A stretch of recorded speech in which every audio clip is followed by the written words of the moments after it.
Hello guys, welcome back to my channel Study Like Genius, and in this video we'll continue a chapter which is from civics portion, and it is the first chapter, power sharing.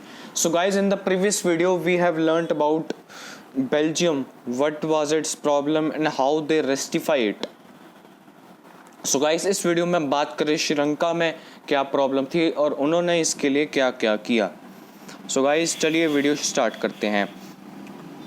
Let us compare this to the situation in another country. Sri Lanka is an island nation just a few kilometers off the southern coast of Tamil Nadu. Tamil Nadu से कुछ ही kilometre दूर पड़ता है, आपने map में भी देखा होगा. It has about 2 crore people, about the same as in Haryana. इस पूरा श्रीलंका की पॉपुलेशन इतनी है जितनी एक अकेले हरियाणा में है. Like other nations in the South Asia region, Sri Lanka has a diverse population. The major social groups are the Sinhala speakers, 74%, and the Tamil speakers, 18%. So मतलब श्रीलंका में दो लैंग्वेज बोलने वाले लोग थे. एक थी सिन्हाला,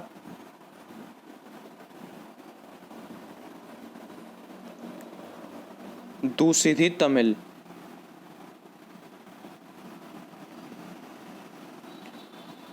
सो सिन्हाला बोलने वाले 74% लोग थे पूरे श्रीलंका में, और तमिल बोलने वाले सिर्फ 18%. So among Tamils there are 2 sub groups. Tamils थे, वो भी 2 तरीके के थे. जो देखिए, Tamil natives of the country, मैं आपको बता देता हूँ एक बार. Tamil natives of the country are called Sri Lankan Tamils.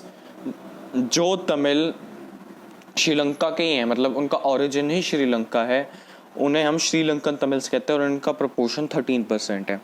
The rest whose forefathers came from India as plantation workers during colonial period are called Indian Tamils. मतलब जो इंडिया से गए थे, मतलब जिनके पूर्वज वहाँ पे गए थे कॉलोनियल पीरियड में एज अ प्लांटेशन वर्कर, सो उन्हें हम इंडियन तमिल्स कहते हैं. So as you can see from the map, Sri Lankan Tamils are concentrated in the north and east of the country. Most of the Sinhala speaking people are Buddhist. Sinhala बोलने वाले लोग Buddhist ही हैं ज़्यादातर, while most of the Tamils are Hindu and Muslim. Tamils Hindu और Muslims हैं, और सिन्हाला बोलने वाले बुद्धिस्ट हैं, और कुछ क्रिश्चियंस हैं जो तमिल और सिन्हाला दोनों बोलते हैं. Just imagine what could happen in situations like this in इसको यहाँ पे देखिए, ये तो अभी बात आती है जो हमने बेल्जियम के बारे में पढ़ा था. सो इन श्रीलंका द सिन्हाला, यहाँ से पढ़ना है हमें. ये देखिए, मैं आपको बता देता हूँ यहाँ से. In Sri Lanka, the Sinhala community enjoyed an even bigger majority and could impose its will on the entire country. Now let us look at what happened. So majoritarianism in Sri Lanka. Majoritarianism है मतलब जो community ज़्यादा quantity, मतलब ज़्यादा proportion में है, वो जो कम प्रोपोर्शन वाली कम्युनिटी है उस पर अपना दबाव लगाती है. सो अब देखते हैं श्रीलंका का. Sri Lanka emerged as a independent country in 1948. Sri Lanka एक इंडिपेंडेंट कंट्री बन गई थी 1948 में. The leaders of the Sinhala community sought to secure dominance over government by virtue of the majority. Sinhala community ने गवर्नमेंट के ऊपर अपना दबाव बना रखा था उनकी मेजॉरिटी के कारण. As a result, the democratically elected government adopted a series of majoritarian measures to establish Sinhala supremacy. अब बहुत इंपॉर्टेंट क्वेश्चन है ये कि क्या श्रीलंकन गवर्नमेंट ने क्या किया बुद्धिज़्म को प्रमोट करने के लिए, या फिर हम कह सकते हैं सिन्हाला को प्रमोट करने के लिए. सो इसका आंसर पूरा इस पैराग्राफ में है. गाइस, मैं आपको एक चीज़ बता दूं, जितना अगर आप बुक को पढ़ लेंगे उतना आपके लिए बेटर होगा. मानता हूँ बुक की एज इट इज लैंग्वेज लिखना और रट्टा मारना हो, लेकिन समझ के अगर आप वो करेंगे तो आपके मार्क्स कटने के चांसेस बहुत कम हो जाएंगे. सो चलिए पढ़ते हैं. सो पहला पॉइंट ये है, in 1956 an act was passed that recognized Sinhala as the only official language, thus disregarding Tamil. मतलब 1956 के एक्ट में सिन्हाला को एक ऑफिशियल लैंग्वेज बना दी गई और तमिल को कुछ मतलब कोई रिस्पेक्ट नहीं दी गई।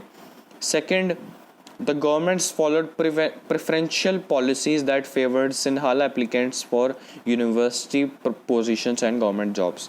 रेसिज्म था मतलब एक तरीके का, मतलब सिन्हाला स्पीकर्स को मतलब ज़्यादा आसानी से जॉब मिल जाती थी, यूनिवर्सिटी पोजीशंस मिल जाती थी, भले ही चाहे वो डिजर्व करते हो या ना हो। Third point, a new constitution stipulated that the state shall protect and foster Buddhism. एक नए कॉन्स्टिट्यूशन ने कह दिया था कि जो हमारा गवर्नमेंट है, जो स्टेट है, वो बुद्धिज्म को प्रोटेक्ट करेगा और उसे बढ़ावा देगा।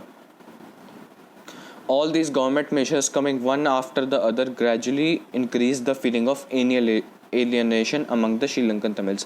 Alienation का मतलब होता है थोड़ा ऐसा, उन्हें अलग सा लगने लगा, अपना नहीं, मतलब अपना अपना ही लगता ना, अलग, एलियनेट करना मतलब अलग कर देना एक अपने से, मतलब उन्हें लगा कि वो श्रीलंका के लिए कुछ मायने नहीं रखते। सो ये बात है। They felt that none of the major political parties led by the Buddhist Sinhala leaders was sensitive to their language and culture. They felt that the government policies denied them equal political rights, discriminated against them in getting jobs and other opportunities, and ignored their interest. So ये कारण है कि क्यों तमिल बोलने वाले लोग मतलब alienate feel करने लगे, या फिर हम कह सकते हैं उन्हें बुरा क्यों लग रहा था। सो आगे उसका बहुत ही बुरा एक्ट होएगा। सो तमिल और सिन्हाला बोलने वालों में जंग छिड़ी रही। The Sri Lankan Tamils launched parties and struggles for the recognition of Tamil as an official language. So अब क्या क्या steps उठाए? पहला तो ये है, the Sri Lankan Tamils launched parties and struggles for the recognition of Tamil as an official language for regional autonomy and equality of opportunity in securing education and jobs. कि मतलब तमिल को भी official language बना दो और हमें भी jobs और education में equally treat करो. But their demand for more autonomy to provinces populated by Tamils were repeatedly denied. उनकी सारी डिमांड्स मना करती मतलब डिनाई होती रही, मतलब उन्होंने एक्सेप्ट नहीं किया। By 1980 several political organizations were formed demanding an independent Tamil Elam का मतलब state in northern and eastern parts of Sri Lanka. कि उन्होंने कहा कि हमें अपना अलग से पोर्शन दे दो जहाँ पे हम रह लें, वो भी बना कर दिया। The distrust between the two communities turned into widespread conflict. मतलब इनकी दुश्मनी बहुत ज़्यादा आगे तक पहुंच गई। सो ये सिविल वॉर में तब्दील हो गया। एज रिजल्ट इसका इफेक्ट क्या था? Thousands of people of both the communities have been killed. Many families were forced to leave the country as refugees and many more lost their livelihood. कईयों ने अपनी जान गंवाई, कईयों ने कुछ देश छोड़ना पड़ा, कईयों का रोज़गार ख़त्म हो गया। About Sri Lanka the excellent record of economic development. आपने इकोनॉमिक्स पढ़ा होगा श्रीलंका की एक्सलेंट रिकॉर्ड इकोनॉमिक डेवलपमेंट में।